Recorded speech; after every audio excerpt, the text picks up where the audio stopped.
Hey folks, Deano here again. This time take a look at, wouldn't you guess it, another Beast Wars figure. This time it's everyone's favourite, a femme fatale bad girl transformer, Blackarachnia. And wow, this is probably as close to the show model as they could possibly get it, which is really, really impressive, I'll be honest.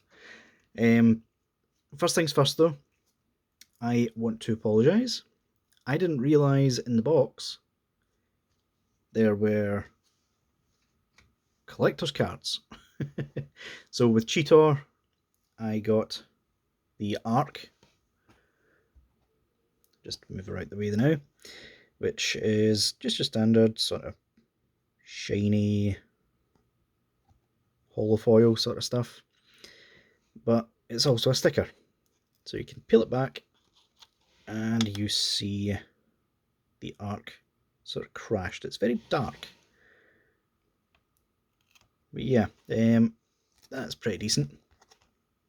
Would I have rather it not be a sticker? Yes, I would have, because I like collecting cards. Yeah, pretty decent. On the back, you've got the golden disc and some legalese. Yeah, apart from that. With Blackarachnia, wouldn't you guess it, I got Blackarachnia. I think these are completely random, so I got very lucky to actually get her. But yeah, decent. Playing havoc with the light balance. It says Predacon, picture there, but when you pull it back, you'll see she has become a Maximal, and I don't know if you noticed there, she's actually got a Transmetal 2 colours from the original show, which is quite cool. You can also see Waspinator, Dinobot and Scorponok in the background. Waspinator is the one character that I did not see anywhere. Hopefully he comes to this line, because that would be brilliant. I would love that.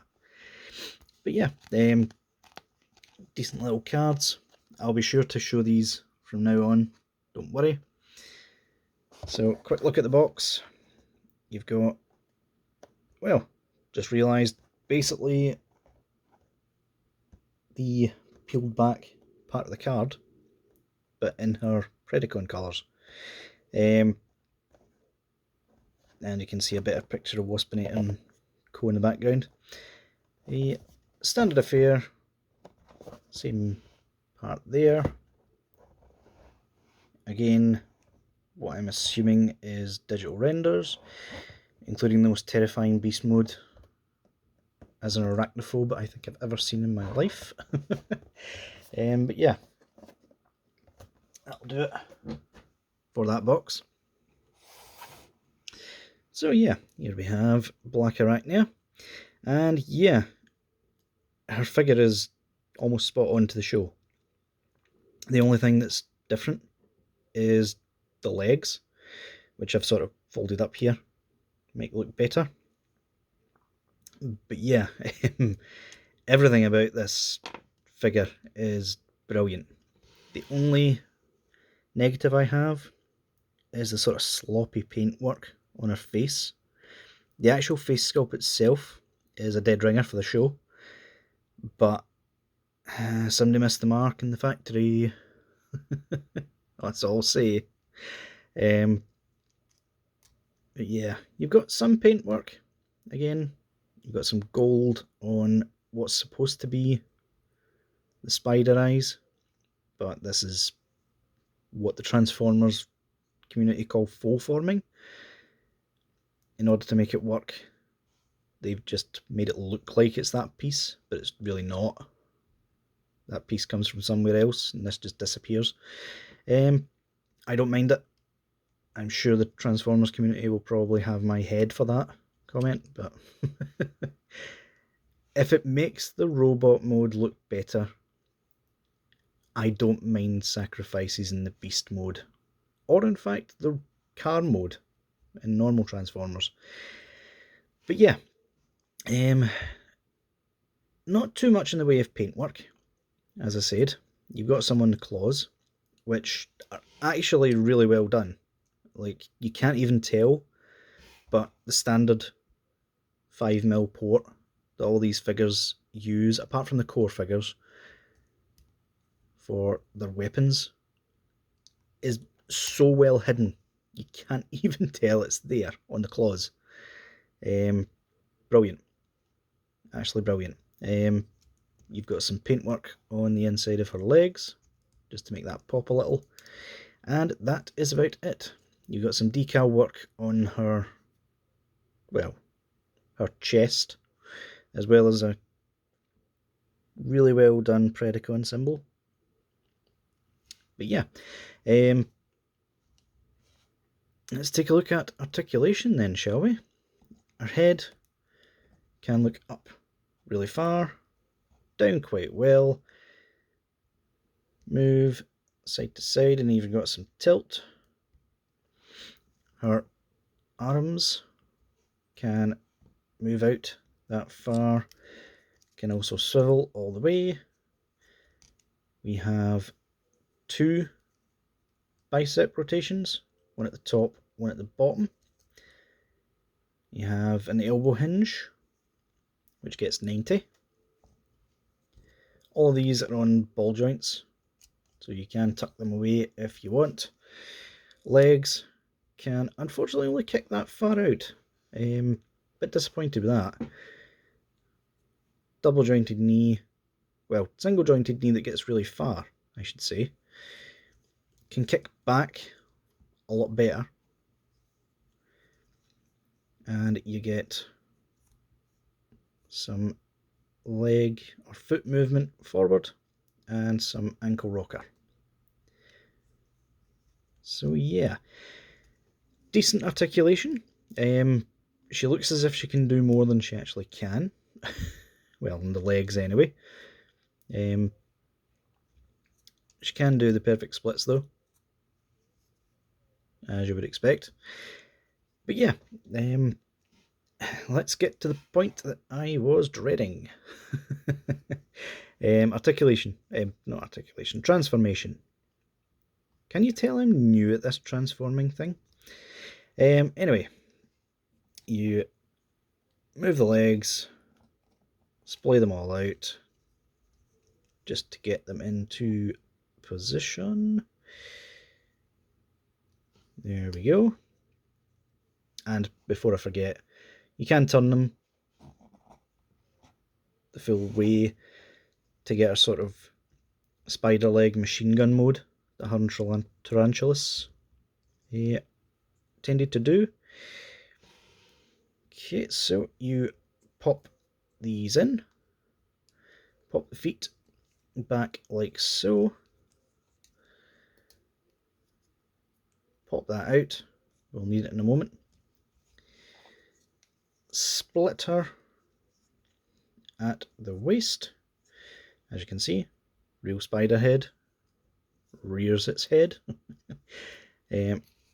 So you want to get that into position like so.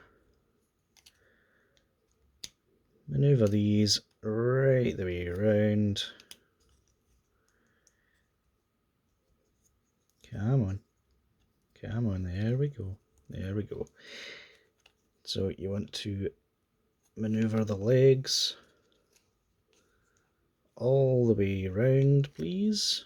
Why is it not moving? Bear with me 2 seconds. There we go, apologies folks. I wasn't moving it about correctly. So you want to get the spider bum into position first. Then you maneuver the legs like so. You then pop out. I said you pop out that bit, there we go. Rotate that on the joint, pop it back into place. Take her chest, move that back.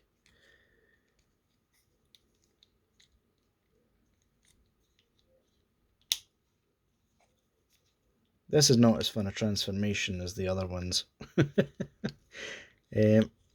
Mostly because I don't like spiders.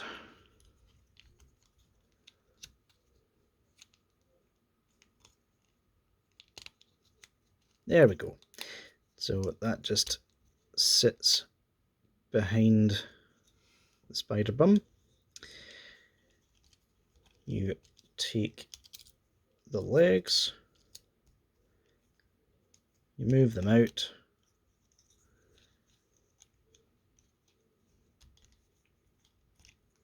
move those into position like that, put her claws back to front, and that will fit together like so. Now you just position the spider legs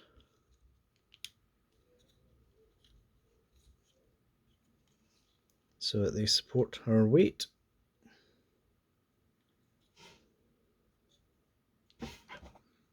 Take this, her gun, and you simply slot it in like so. And just like that, there you have Blackarachnia in her spider mode. And yeah, this Black Widow spider is the stuff of nightmares. It's very realistic. So much so that I am now going to immediately transform her back. Again, the beast modes are more just static things to play with and accomplish, rather than something you want to actually have on display, unless you like giant, horrendous looking spiders looking at you. But yeah, move the legs back like so, pop it back out on that hinge, rotate it back to how it was. That'll clip. You can then start collapsing these legs. You then pull her chest out. I am making sure not to say the correct term for those. YouTube will demonetize me, even though this is a figure review. So yeah, you bring those back out, fold that into position, then you pop the head back through, connect her waist back to where it was, move her backpack up out the way, fold her leg back into position, including the spike. Same on the other side.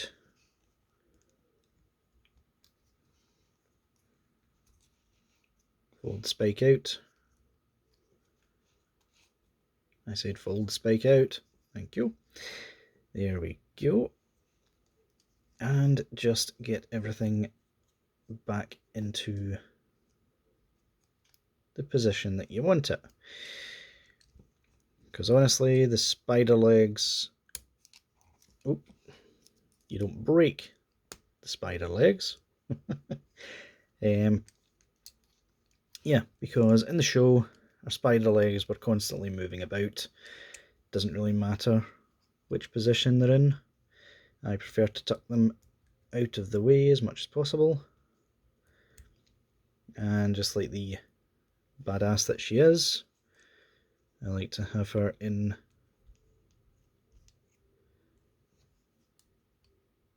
a sort of evil temptress pose. that she's known for.